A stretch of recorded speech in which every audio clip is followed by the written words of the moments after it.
Então tá, pessoal, vamos para a parte final então dessa obra, o livro A República. Então, como deveria ser a educação? Né?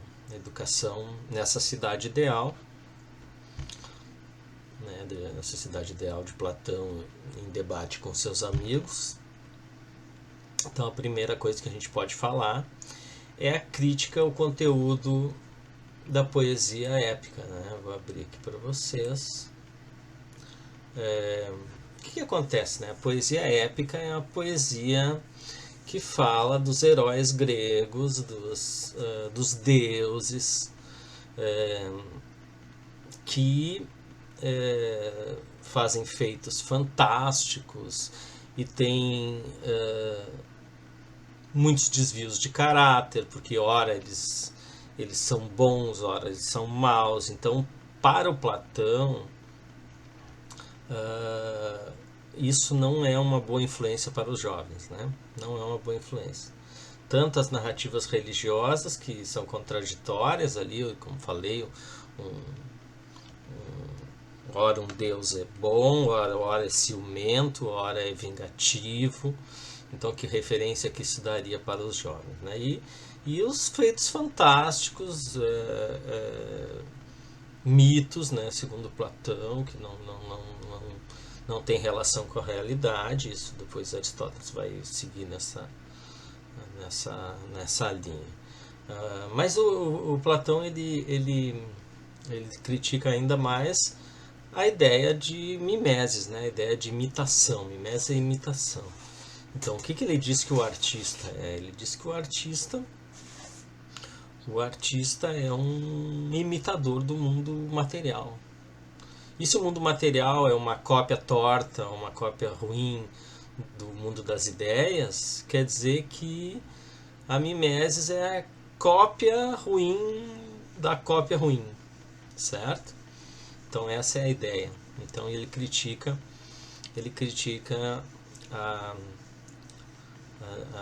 a arte nesse ponto. Né? Para ele a arte, as formas perfeitas, elas estão ligadas ao conhecimento. Né? Estão ligadas ao conhecimento. Então as formas geométricas da matemática, né? Tem a ver com as formas, tem mais aproximação das formas perfeitas. Bom, o que mais? Ele aqui não está escrito, mas vou falar para vocês. Ele acredita também que a música, a musique, né? A música ela tem também influência sobre as pessoas, né? A música ela tem que vibrar em boas energias, né? Então acho que Platão não ia gostar muito do funk, assim, no sentido de que o funk, né, a gente pode dizer pelas letras e tal, né, que não seria bem acolhido pela filosofia moral do Platão, certo? Tô fazendo um estreitamento assim enorme, né? Tô puxando lá do Platão do funk do 2023, né, gente, tá? Mas para vocês terem uma ideia né, a música teria que ser calma para tranquilizar as pessoas, mas também energética para impulsionar os guerreiros, esse tipo de coisa assim. Certo? Bom,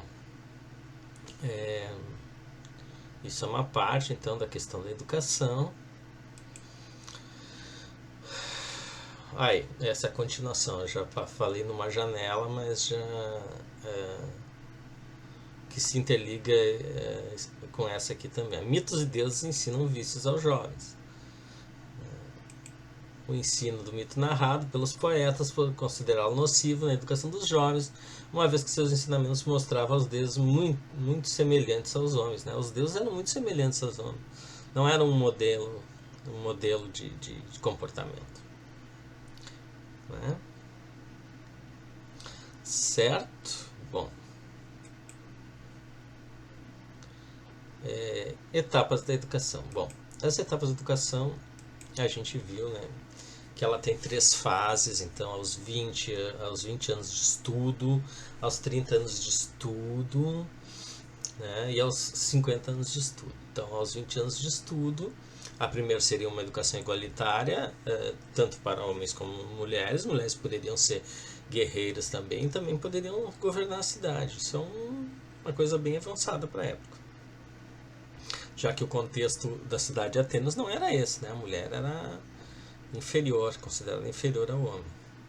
Bom, aos 20 anos, então, teria o primeiro corte, né? Uma espécie de vestibular. O primeiro corte, então, seria nos homens que serviriam apenas para trabalhar na cidade. Os homens seriam, né, esses que não passariam dessa fase, seriam os agricultores, os vendedores, os negociantes e os artesãos. Né? Aos 30 anos, então, os que não passassem desse segundo vestibular seriam os guerreiros, e aos 50 anos, os que passassem, então, por essa fase, esse último vestibular, seriam alma de ouro, então, os outros dois bronze, prata e bronze, respectivamente. Né? Aliás, respectivamente não. Na etapa 2, alma de prata, e na etapa 1, que seria os 20 anos de estudo, a alma de bronze. Bom, aos 50 anos, então, quem passasse com sucesso seria alma de ouro, e aí estaria admitido no corpo supremo, seria habilitado para governar a cidade. É isso, gente, né? Aí termina então como deve ser a educação em Atenas, na República de Platão. Bom, a gente viu então que as três almas, né, na cidade aqui, né, e as três almas, as três partes da alma, as três almas, como vocês preferirem, né, da alma no homem, são partes importantes para refutar Glauco e Trasímaco. Mas é importante ser justo só para viver, somente para viver, para construir a cidade ideal, ou tem mais alguma coisa? Então a pergunta é: por que devemos ser justos? Bom, além de a gente ter essa estrutura social definida por Platão, a gente ter essa estrutura íntima, né, na alma, no homem, definida por Platão como a alma racional educando e controlando as outras almas, para que a cidade seja justa. A gente tem outros motivos para ser justos, não é só na questão da cidade. A gente tem o homem tirânico. Então, por que, na verdade aqui eu acho que seria uma pergunta até ao contrário, por que não devemos ser injustos, né? Porque dá no mesmo quase, né? Mas olha só, o que ele vai dizer? Que o homem tirânico, ele é escravo dos seus medos e seus desejos, né? Ele é um homem que a alma racional, ela não controla as outras almas. Então ele vai dar vazão aos seus desejos. E isso, ele vai ter uma vida ruim por causa disso. Tá? Então esse é mais um motivo para que a cidade, para se construir uma cidade ideal. Certo? Bom, então ele acaba tiranizando a si mesmo, né? Ele acaba não dormindo bem, ele acaba sendo sempre alvo de vinganças, ele pode ser alvo de ataques, né? de grupos que queiram derrubar ele, porque a tiranização se volta contra ele. Essa é a ideia, tá? Essa é a ideia. Bom, além disso, então, agora sim, além disso, porque devemos ser justos, porque Platão narra o mito de Er, certo? Como é um soldado armênio. Vocês já vão entender por que eu estou falando nesse mito. É um soldado armênio que volta do outro mundo. Ele morre numa guerra, mas ele é presenteado pelos deuses para voltar e contar como é que é o outro mundo lá. o mundo das almas. Então, isso já pressupõe que Platão acredite que não é só aqui na Terra que a gente deve... que a ideia de ser justo não é só importante para viver aqui na Terra, mas também é importante ser justos para viver bem do outro lado. Então, uma espécie de céu grego, certo? Então, esse é mais um motivo para ser justo, né? Para que a gente alcance o bem comum, para que todo mundo tenha as mesmas riquezas, proporcionalmente as riquezas, né? Com equivalência, né? Para que a gente não se tiranize, para que a gente viva bem, e também para que a gente viva bem do outro lado, né? Isso vai influenciar a Igreja Católica, evidentemente, depois, né? Para criar a sua filosofia cristã. Então, o mito de Hera, então, é esse soldado armênio que volta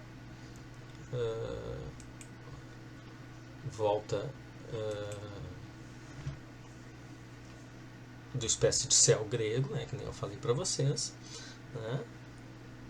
Então, esse céu grego ele tem duas escadas. Na verdade é uma planície, né? As almas chegam depois de um tempo, né? Numa planície, e aí tem uma escada que sobe e uma para descer de uma espécie de céu, né? E a outra que vai para o Tártaro, que também sobe e desce do Tártaro. Então, o Tártaro é uma espécie de inferno grego, né? E esse Tártaro, então, as pessoas vão sofrer, esfoladas, né? Um exemplo, né? Esfoladas e sofrendo torturas por 1000 anos. E ao contrário, né? Essas duas escadas que sobem para o céu grego, elas não vão ter 1000 anos de boa vida, né? De delícias, etc. Mas nessa planície chega um momento que todos pagam ou são recompensados pelo que fez, se foi justo, se foi injusto. Por isso que é importante não só ser justo para viver bem na cidade, né? Mas também para viver bem depois. Eles voltam e escolhem suas próximas vidas. Isso é uma coisa que não é muito dita, mas assim, eles escolhem as próprias vidas, e isso traz um aspecto de agência, né, de ação, de autonomia do indivíduo, né? Ele escolhe. E tem a questão, né? Então, por que estudar? É só ser bom aqui que tu vai ser recompensado? Sim, tu pode até ser bom aqui e ser recompensado. Mas tu precisa buscar o conhecimento, tu tem que buscar os conceitos. Por quê? Porque quando tu escolher, se tu for, digamos, apenas por hábito, uma pessoa boa, quando tu voltar para essa terra, tu vai ter que escolher. Se tu não tiver o conhecimento, tu vai escolher, talvez tu escolha uma vida de luxos. E de luxos e de riquezas e de poder, e isso aí tu vai te dar mal aqui, aí na próxima tu volta e vai ter que descer pro Tártaro. Então o conhecimento é importante por causa disso, certo? Na volta, então, as almas passam pelo rio Letes, né? Uma das versões aqui, passam pelo rio Letes. Esse rio, pessoas vão beber mais água, outros menos água. É o rio do esquecimento. Então, tudo que as pessoas aprenderam, porque lá no céu grego e depois na planície, elas vão ter contato com todo o conhecimento. Só que elas vão esquecer bebendo essa água do rio Letes. Os que forem destinados a ser filósofos, eles, né, os que escolherem ser filósofos, eles vão beber menos água. Os outros vão beber mais água. Então, por isso o filósofo está também mais próximo do conhecimento, certo? Mais próximo do conhecimento e mais próximo a governar a cidade. Bom, aqui tem todo o mito, tá, gente? É bem... né? Eu vou passar aqui bem devagarinho.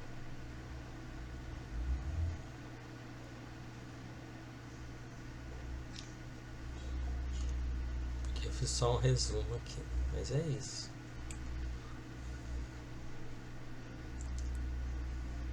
Então o que o Er fez, né? Ele foi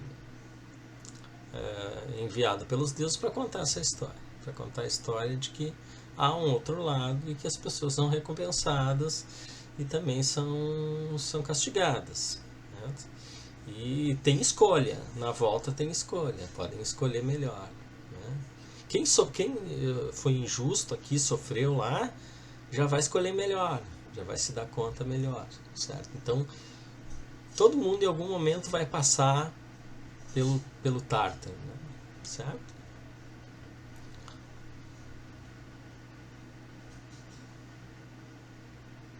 Então é isso. E por último, não menos importante, que não é deste diálogo, mas eu achei Diálogo à República, né? Escreve em diálogos. É um diálogo chamado Fédon, a questão da alma imortal, que tem muito a ver com isso aqui. Então, como é que é essa alma imortal, certo? Bom, a alma imortal para o Platão é o princípio da vida, né? E o que ele argumenta, né? Se ela é princípio da vida,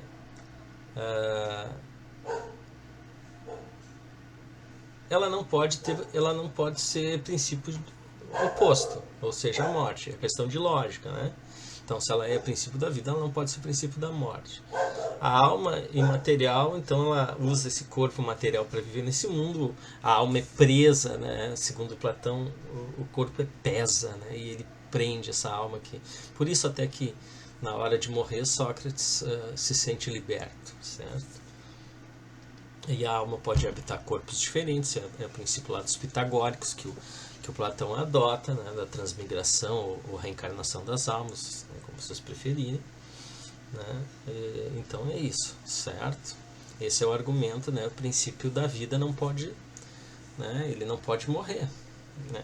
Não pode ser princípio da morte. Então a alma seria imortal por causa disso, certo? É lógica, ou é verdadeiro ou é falso, tá? Não pode ser a mesma coisa. Tem outros argumentos que ele usa e é refutado, mas aí teria que ler o livro, né? Não cabe num resumo desse, tá, gente? É isso. Espero que vocês aproveitem isso aqui que deu trabalho, tá?